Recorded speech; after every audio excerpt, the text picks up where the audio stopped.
There we go. All right, welcome everyone. Welcome to the Trinity Alps Chamber Music Festival. I think this is our 40th live stream concert since the first one we started was back in April 2020. So it's been a good run, and although we've taken a little bit of a hiatus, here we are back doing broadcasted concerts. And partly it's because so many of our fans have kind of been asking, like, when are we going to do more Zoom concerts? And to be honest, I love doing Zoom concerts, so I'm so happy that we're all here and we're all doing this. My name is Ian Scarfe. I'm the director of the Trinity Alps Chamber Music Festival, and we are gearing up for our 2023 season. It's going to feature a tour in Northern California in January. It's going to feature concerts in March, and it's going to feature several different summer programs where we're going to be all over the state of California. So stay tuned. I hope that you'll be able to join us for some in-person stuff. But we'll also be doing, I think, more of these. Today's program features my friends Kevin Rogers on the violin and James Jaffe on the cello. Kevin and James both live here in the San Francisco Bay Area, and the three of us have all collaborated many times over the years, although it wasn't until this past month when the three of us specifically sat down as a trio to play some music. And we started exploring just a bunch of our favorite trio music, and we're going to go through some selections of that today. We're going to start our concert with some music by Franz Joseph Haydn. Haydn was one of the great figures of the sort of the peak of the classical era. Think of the late 1700s when we mostly think of Mozart and Beethoven and Haydn as the three main composers to come out of this era. Haydn composed many different little trios for violin, cello, and piano. We're going to play for you the first movement of his bright and sunny and lively trio in C major. This one starts a little bit pensive. It starts slowly and suggestively, but don't be fooled. It is overall a very lively and slightly wild piece. So we hope you enjoy. This is Franz Joseph Haydn's trio in C major.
you. I think there was Thank you.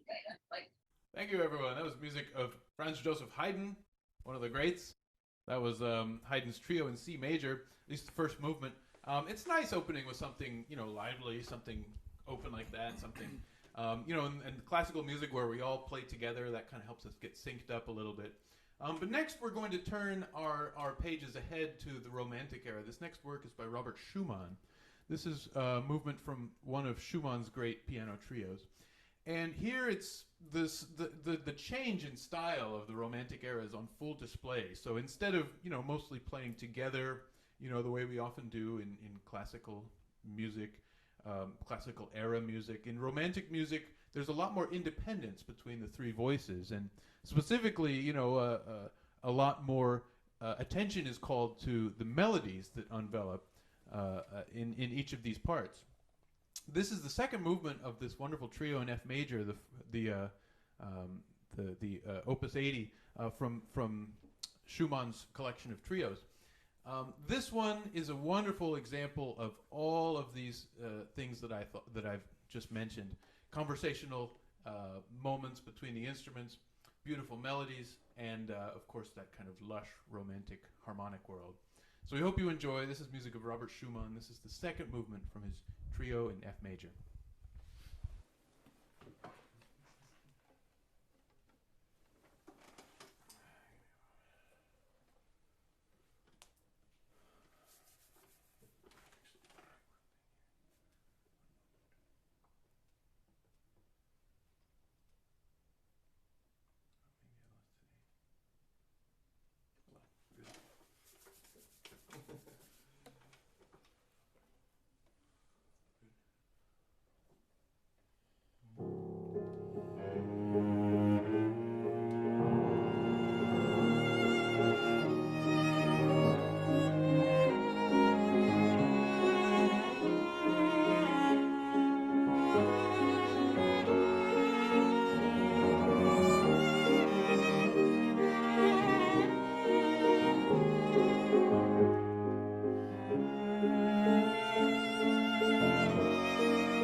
Thank you. Thank you very much. Music of Robert Schumann. Should we do one more of those? That was very nice. What do you think? Anyone else liking the Schumann right now? Yes. Bonnie Barber, thank you. Yes. Okay, I think we should do one more of these. I love the third movement so much. We're going to keep going with another movement from this wonderful Schumann trio. This next movement is it's a little dance of sorts. You know, the third movement of this is almost like a waltz that Schumann puts in the middle of this trio.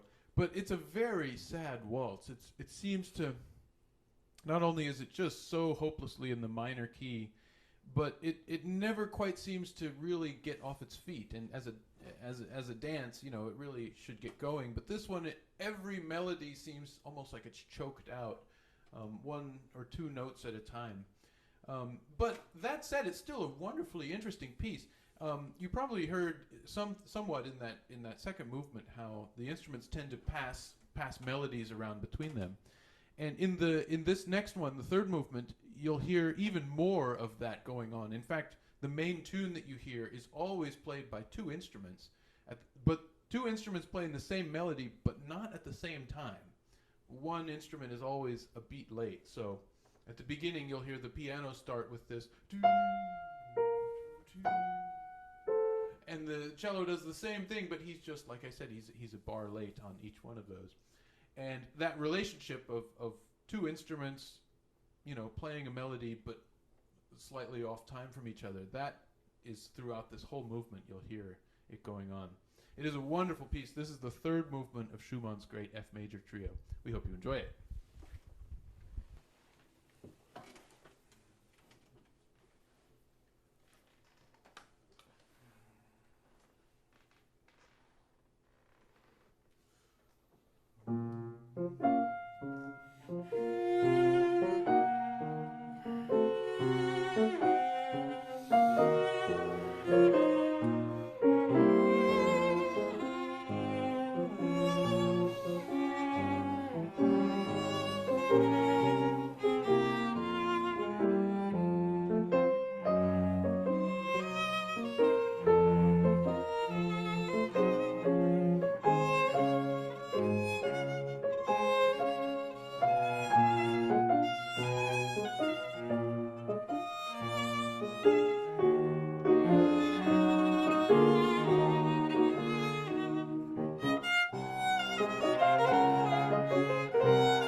Thank you, thank you. After all that, a major key ending there at the end of that little waltz. Um, let's see. Thank you all so much. It's just a pleasure to share that music of Schumann. It's like one of the things we've been enjoying so much. Before we go on, do you mind, Kevin, do you mind introducing yourself to our audience? I think most of you by now have met me before if you've attended, Trinity Alps concerts, or you've perhaps seen me doing other Zoom programs. Again, I'm Ian Scarfe, and I live here in San Francisco, and I organize a lot of things like this, including this festival. But perhaps some of you have not yet met my colleague Kevin, so I'm going to get this microphone to him. Kevin, do you mind introducing yourself? Hi, as Ian said, my name is Kevin Rogers, and I played the violin. Ian and I met a long time ago in grad school at the conservatory, and we were paired together in a chamber group to perform this really wild piece by Schoenberg called Pierrot Lunaire, and that was back in 2009, and we've been playing together ever since. I remember when Ian first started talking about Trinity Alps Chamber Music Festival, and I started a string quartet called Friction Quartet, which I still play in, and one of our first sort of tours was with Trinity Alps. We did a winter residency, and so Trinity Alps has a special place in my heart, in part because Ian has been running it for so long, and he's a good friend of mine, but also because it was an early part of my own chamber music making in the Bay Area as well. So I'm delighted to be playing in a trio with Ian. And one little special thing, we call ourselves the Presidio Trio, and one thing that is really special about the Presidio for me is I got married in the Presidio. So it's a very special place for me. Hey, right around the corner. Yeah. That's nice. Yeah. Yeah. By the way, be careful, Kevin. Remember that tour where the Friction Quartet came to Trinity? That was in 2013. Wow. And we're right around the corner from 2023. So yes. Hello. 10 years ago. Amazing. Next, let's see if I've got enough room here. I'll hand the microphone to James. Also, he can introduce himself. I'm just going to keep bending over to get this quick cable out. Hey, wow. Up. There we go. And James on cello. James has been a part of many Trinity Alps programs. And here, say something about yourself. Hello, I'm James, and I think, this is a largely Trinity Alps crowd. Hello again, but it's just great. I will tell you, in case any of you I've not told this story, but I ended up on a very last minute reason for coming up to the Trinity Alps for the first time to play music with Ian and company, which was, I got a call that said we go to this chamber music festival and we live on a farm for a week, and then we go on a tour. Everything you're going to be eating is grown there. And I said, wow, okay, this sounds great. And then within, I think, 30 seconds of landing on the farm, I was bouncing around in the back of a pickup truck down on the way to the swimming hole. So it turns out, I thought, I had no idea what I'd been to. This is the first chamber music festival I'd been to in California. I was like, okay, well, who knows? And it turns out that's the best way to the swimming hole is by studying middle Beethoven quartets. Exactly. So, but in any case, it's just great. Thank you all for being here tonight, and it's a real treat playing with these guys. And hope you're well wherever you are. Exactly. The Trinity Alps Festival is famous not just for its great chamber music, but for its great swimming holes, as it should be. Next on our program, we're going to play a piece by the American composer Philip Glass. Philip Glass, he has been around for quite some time. This piece was written in the 60s, and he is still composing music. This piece, and like much of his music, this sort of falls into a genre that's often described as minimalist music. Minimalism is perhaps a reaction of sorts to the romantic style of music. For example, what you just heard by Schumann, the music of Schumann and other great romantics is very based on melody as kind of its primary function of telling its story. And I think when you listen to it, your ear is drawn to the melody, and then the kind of everything else falls around that. With this style of music, with minimalism, we almost completely dispense with melody altogether, and instead the music and the story is told by repeated patterns of music that create harmonies, and repeated patterns that once they build up in certain textures, they really create a kind of a sonic, a kind of a tapestry of sound, if you will.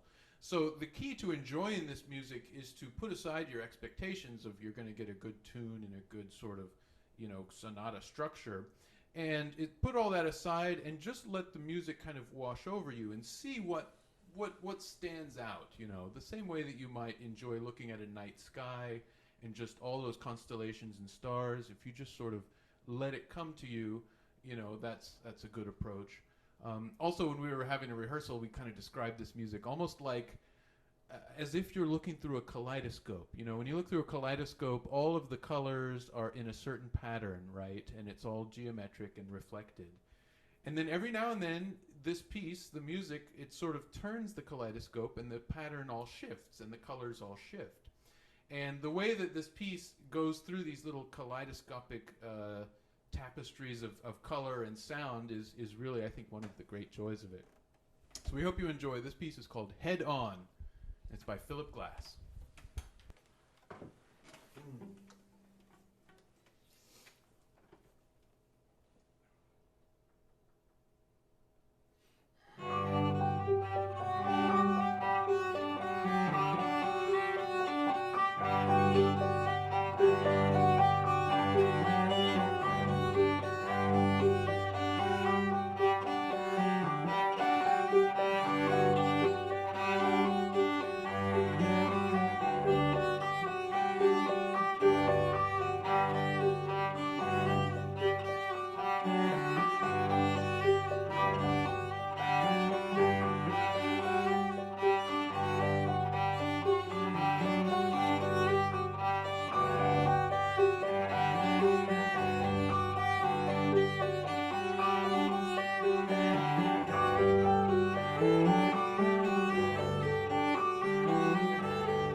a nice cup of tea. Sorry. That is a nice cup of tea. Thank you. That was music of Philip Glass. That was a little piece called Head On. Next, we're going to turn back to the Romantic era. We're going to do a piece or selections from music by Antonin Dvorak. Dvorak was a Czech composer, and much of his music sort of celebrates his Czech and his Eastern European heritage. Dvorak loved incorporating, Bohemian and Czech and all kinds of Eastern European folk songs and dance styles into his otherwise very classical, very romantic instrumental sound. The trio that we're playing tonight has picked up a nickname. It's often called the Dumky Trio. And the Dumky refers to a style of music actually from the Ukraine. A dumka, or dumki plural, a dumka is a Ukrainian type of elegy, a musical elegy that sort of remembers somebody who's passed away.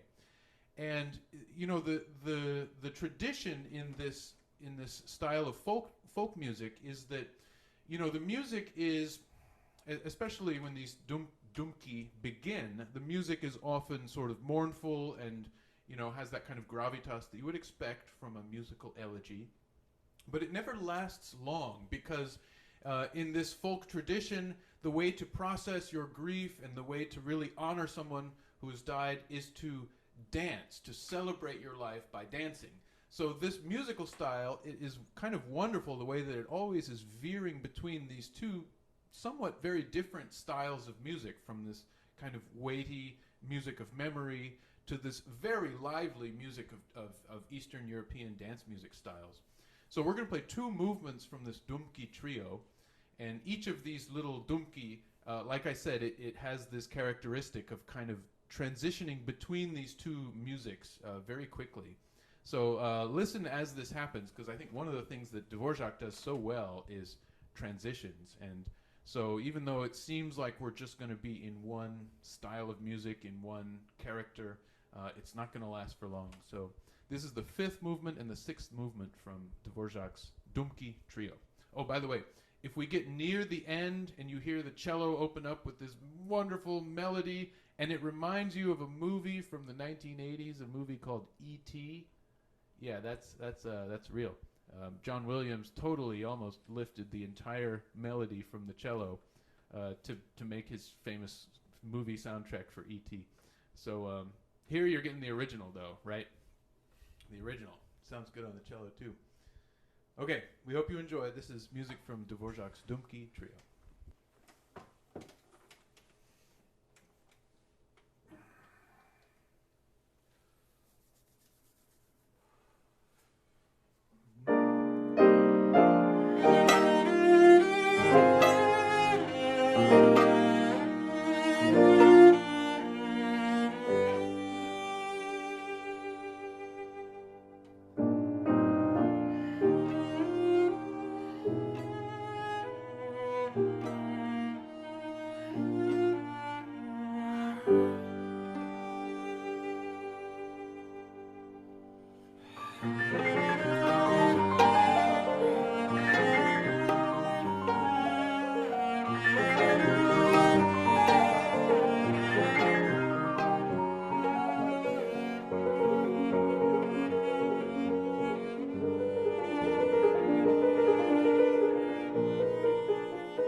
Oh.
You got it. You got it. Thank you. That was music of Antonin Dvorak. Oh my goodness. Thank you. Yeah, a lot of energy spent on that one. I think we've just about reached the end of our hour. I want to thank you all for spending your evening with us, with Kevin and James and I, and tuning in, and thank you for your support of the Trinity Alps Chamber Music Festival. As is my job to say every time, we make an effort that all of these programs that we do are open to the public and free to attend. But there is an expectation that we would like to send your way, or expectation, or at least a request, and that is that you consider what this kind of programming is worth to you and consider supporting the Trinity Alps Festival. It's very easy to do that. You can go to our website at the trinityalpscmf.org. I'll put it into the chat here. And then you can make a contribution that way. Your contributions will help our musicians. They'll go to musicians like James and Kevin and all of the other many musicians who are involved with this festival. It'll help make our live in-person concerts happen. It'll help make our recording projects, which are scheduled for next year, happen. And all of your support is so much appreciated. So yeah, take a moment this evening. I hope you'll take a moment and go to the Trinity Alps Chamber Music Festival website. You can make a donation just right there on the homepage. If you, it is that time of year when some people are considering charitable gifts, for tax reasons for your 2022 taxes. If you'd like to do that, you can make a donation through our fiscal sponsors. There's a instructions, though. You'll have to go to our website, and then at the top there is a donate tab, and the donate tab will instruct you how to make a charitable contribution, either online through our fiscal sponsors or by sending a check to our address here. So thank you very much. The other thing I was going to mention is that for anyone who missed our program today, we are recording this, and we'll send out a little link so people can watch it later. For those of you who didn't miss it, who saw the whole thing, you can watch it again. That's great. I'll also send out a complete program of all of the pieces we played. So if you want to look them up later, you can do that, and that'll be easy for me to do. We do have one more piece to play. In the spirit of the Christmas week, we're going to do a Christmas song for you. I know it's rare that I lower myself to doing Christmas music these days, but it's a lot of fun playing with Kevin and James. Well, I guess I did put lights on the piano. So. Yeah, you're right. But Kevin and James and I have had a lot of fun playing a few sort of jazzier arrangements of songs. So we're going to do the Christmas song for you. It's called The Christmas Song. You'll probably know it by the first line of the song, which goes, "Chestnuts roasting on an open fire."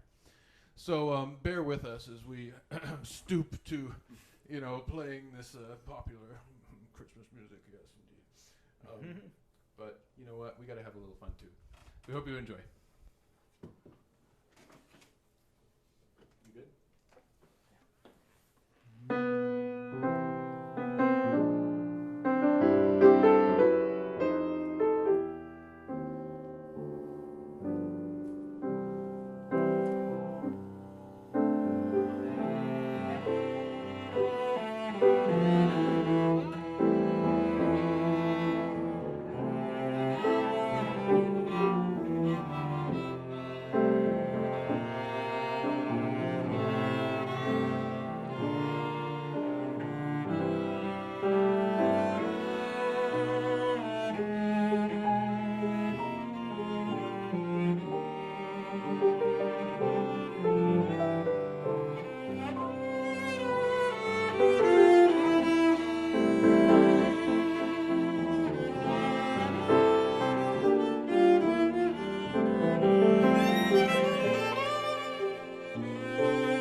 That was great. Thank you. Thank you all. That was great. Thank you, everyone. That was fun. See, Now, we're about to Louise, well, let's see. We've come sort of to the end of our hour, so thank you again. Thank you again, all of you, for tuning in today. You know, one of the things I love about these Zoom concerts is they are, you know, we are still kind of all in the same room together. So, you know, I've spent some time talking. I've introduced Kevin and James here. But if you have any questions for us, you know, we've got some time. We're all in the same Zoom room together. So now's a good time to, you know, celebrate kind of the interactive quality of this and just check in and say hi. And if you have any questions, if you have any comments, you're welcome to put them into the chat. You can just open up the little chat here and put something there. Or if you want, you can also unmute yourself and say hello. Hello. Hello, who's that? Hello. Doris at the Heritage. Oh, Doris and Margaret, thank you for being here today. Oh yeah, thanks for tuning in. Katie's here too. Oh, great, you got a whole crowd. That's amazing. The people who stay up late. Hey, that's right. Well, any comments for us? Oh, I love the Dvorak. That's just fabulous. Oh, good. Me too. Dvorak. We thought about playing the whole thing, but it's 6 movements. It's 6 movements of those Dumky, so we just chose our 2 favorite ones for tonight. Well, you can play the rest when you come here. I mean, we could go all night, but we're not trying to. We're not trying to, you know, keep this going for too much longer. And I like the Haydn too. Oh, thank you. Yeah, Haydn wrote 33 piano trios, so it would really take us all night if we wanted to. If we wanted to play all of those. Well, thank you. Thank you all for tuning in. How often do you play modern music? Modern music? Well, like I assume you mean like the Philip Glass you heard tonight. Yes, yes. Good question. I think all of us in various parts of our career spend quite a bit of time playing modern music. Although, you know, I would push back and say that Philip Glass was written in 1963. That's hardly modern anymore at this point. But your point stands. You know, Kevin, do you mind answering that one? Because I know Kevin mentioned earlier that he is in a string quartet, the Friction Quartet, and they do quite a lot of contemporary music. Yeah, that's right. My quartet's mission is, in fact, to modernize the string quartet, which includes commissioning new pieces and performing pieces that are by living composers, usually in the last 20 years or so. And so I play contemporary classical music pretty much every day, and I'm listening to it all the time. So it's a big part of my life. In fact, it's why I wanted to go into music. I remember when I was 16 years old, and I went to Best Buy. I was really into violin at the time, and I just wanted to buy classical music CDs. And for some reason, the Best Buy in the city I grew up in had a ton of Kronos Quartet CDs. Quartet. Yeah, they do a lot of modern music. They do a lot of modern music. They're sort of like the seminal string quartet for performing contemporary pieces. I bought this one album that they had of Black Angels by George Crumb, which is an incredible piece. It's a short piece, but despite its brevity, it has a lot of depth and profundity. And I was just totally taken by the sound when I was really young, and I noticed that music in particular is one of the art forms that doesn't highlight living new composers in the same way that other art forms do. Like film, for example, a director is always making a new movie. Actors are always acting a new character in a new movie or a new play. But in classical music, it's less at the forefront like it is in other art forms. And so I was always inspired by that lack and the greatness of new music that is out there, and I really wanted to dedicate my life to bringing it to the forefront. Yeah, very well said. You know, the other thing that's wonderful about contemporary music is that it's so vast how different it can be. You know, we could spend just an hour playing contemporary music, and you would hear all kinds of styles. You know, you'd hear that minimalist style. You'd hear something more harsh and acerbic, perhaps. You'd hear lush, romantic, tuneful music. it's all happening right now. So, I mean, I guess that kind of was always the case. We think of classical music as just being one kind of thing, but it's really so many different kinds of things. For example, I see a comment in the chat from our friend Bonnie Farber. She says, "Does the Schumann have echoes of Piazzolla?"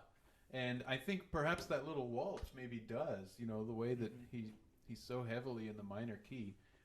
Piazzolla's Oblivion. Oh my gosh, we might have to just keep playing encores. Play some Piazzolla tonight. What a good comment. And then the melody in the second movement of the Schumann is like his little leg. Oh, Wow, you you're just- right. Wow. Yeah. thank you. It's totally like the Piazzolla Oblivion. Thank you. Good ear, Bonnie. Good Yeah. ear, James. Good job, everybody. Amazing. It's like one of the Schumann movements has the minor key, and the other has the melodic contour. Right. So put them together, and you got Piazzolla. Oh, nice. I see our friend Kathy and Randall are tuning in from Oregon, from Southern Oregon. Thank you for being here. Anyone else anyone else want to chime in and be part of the discussion? Just a general comment, if I may, Ian.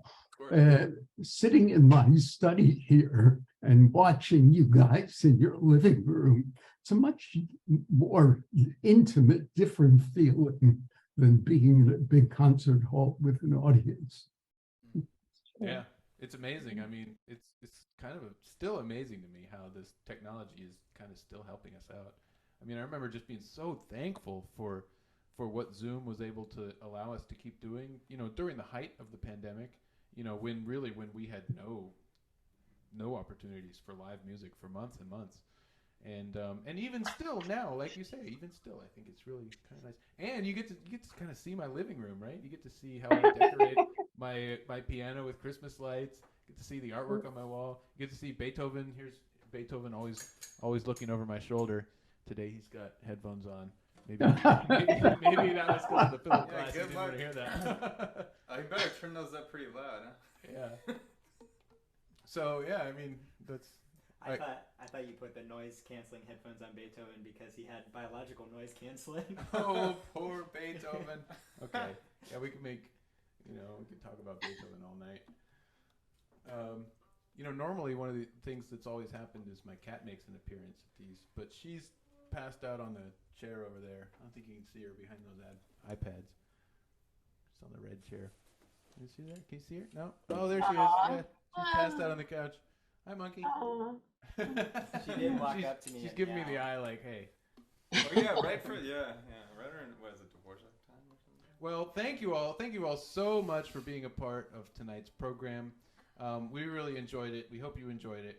And like I said, if you haven't yet, please go online and make a contribution. All things like this support us. Here we are on a Monday night, working more or less. We're having fun, but we're also working. And any support you can throw our way is going to really help. I'll put the website up once again. This is the coal mine of chamber music. James, it's yeah, that's okay. Yeah. Pretty cushy coal mine. Yeah, it could be so much worse, right? No swimming hole today. All right, thank you all so much. I look forward. We're going to do another one of these in January, so stay tuned. Keep an eye on our website and on our email list. And thank you all again. Have a wonderful night. Have a wonderful, happy holidays. If it's the second day of Hanukkah that you're celebrating, or if it's Christmas on Saturday that you're looking forward to, whatever it is, I hope you enjoy it, and I hope you all stay healthy and well. And we'll be in touch. Good night. Good night. Good night. Thank you.